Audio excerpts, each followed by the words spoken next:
I just became a dad. My buddy over there just became a dad, Mark. Yep. That's good. Okay, so here's first question.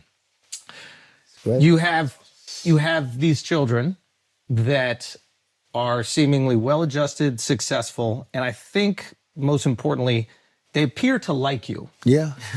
Okay, They better. I grew up in the city, and there's a lot of people who had like very wealthy parents, and like the kids kind of resent them. They're almost like waiting for them to like die, and they end up in like rehabs, Doing and all this drugs, other God knows stuff. what, yeah. How do you raise them in the public eye where they, still become ambitious and successful? So I do have good kids and 5 really wonderful children. And different, very different. Yeah, they are so different. But, one thing that was in common that I did, I always used to say when I was with them or when they were leaving a room, I would drive them crazy. No drugs, no alcohol, no cigarettes. I would say that. Did you say that to Don Jr.? Yeah, Don's a little wild. He's a wild. He can be a little tough. He told me a funny story. Go ahead. Okay. I talked to a bunch of people. I was trying to, prepare for this Right, interview. right. He told me a funny story. And he said to me, he goes, once he asked if he could have a couple of his friends over for New Year's. Was it New Year? No, it was July 4th. Right. On top of Trump Tower. Right? And you said friends. yes. He's like, I want 5 friends. You're like, okay, I'm out of town. Go for it. He brings 200 people over to Trump Tower. Okay? That's right. Okay. He says that you weren't supposed to be there. You end up showing up. You hear some noise upstairs. You come up. You go, what the fuck is everybody doing here? Get the hell out of my house. He said he cleaned for the next 36 hours. And he said, to this day, you have never brought up that it even happened. And he said, I'm starting to believe it might not have happened. So said that's can, almost you give happened. him, can you give him closure? No, it happened. No, I can never give closure. You can never forget. A lot of people like to forget things. You can't know. He's a good guy. And, he's taken a lot because he was always a good student. He went to the Wharton School of Finance, which is great, and he did well.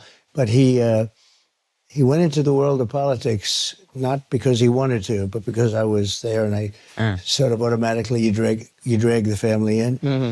And this guy, what he had to go through with Russia. He goes, Dad, they're asking me questions about Russia. I don't know anything about Russia. What's going on? And all of a sudden, he's in front of grand juries. He's in front of Congress. It was a hoax. It was a total hoax. Yeah. This was a made-up hoax by crazy Nancy Pelosi and these, the maniacs. Yeah. Hillary Clinton, who's totally nuts. Yeah. And this went on for 2 years. And he'd always say, Dad, I know nothing about this stuff. And he'd go before the grand jury. And, Comey, you have Comey, who's the worst, just a bad guy. But he went through a lot. And it actually made him tougher. Mm-hmm. I don't know if that's good or bad, but he's a tough cookie, that one. Yeah. Mm-hmm. And it made, in his case, it made him tougher.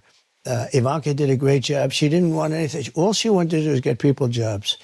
I would have made her the ambassador to the UN. I wanted to do that. I think she would have been incredible, the whole aura. She would have been great, but she didn't want that. She didn't, and that would have been a very glamorous position. Yeah. She would have been great there.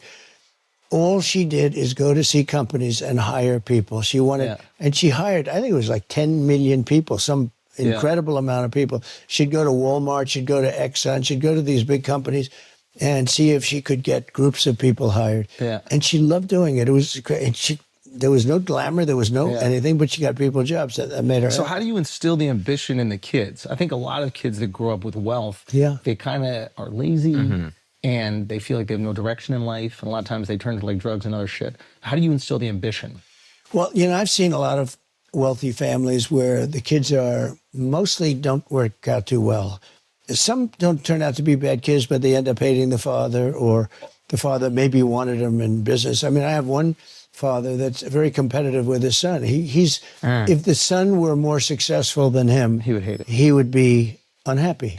I said, are you crazy? It's supposed to be the other way around. That's awesome. My father was so proud of me. He was a successful guy. But my father wanted me to be more successful. I mean, he was so proud of all the things. I wish he could have seen what happened because we did things.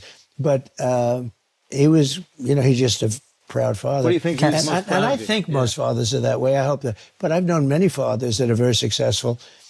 that didn't want that broke up over their son's success. If, in the few cases where the son was more successful, which was very seldom, actually, it's very seldom.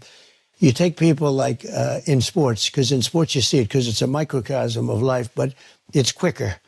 And you'll take like the greatest golfers, and they'll have a son, and he'll be really good as a young, but they never supersede, almost, I can't think of any, they never supersede the father in terms of success. And in sports generally, baseball, you can go to a lot of different sports. And it really is a sort of a microcosm of life.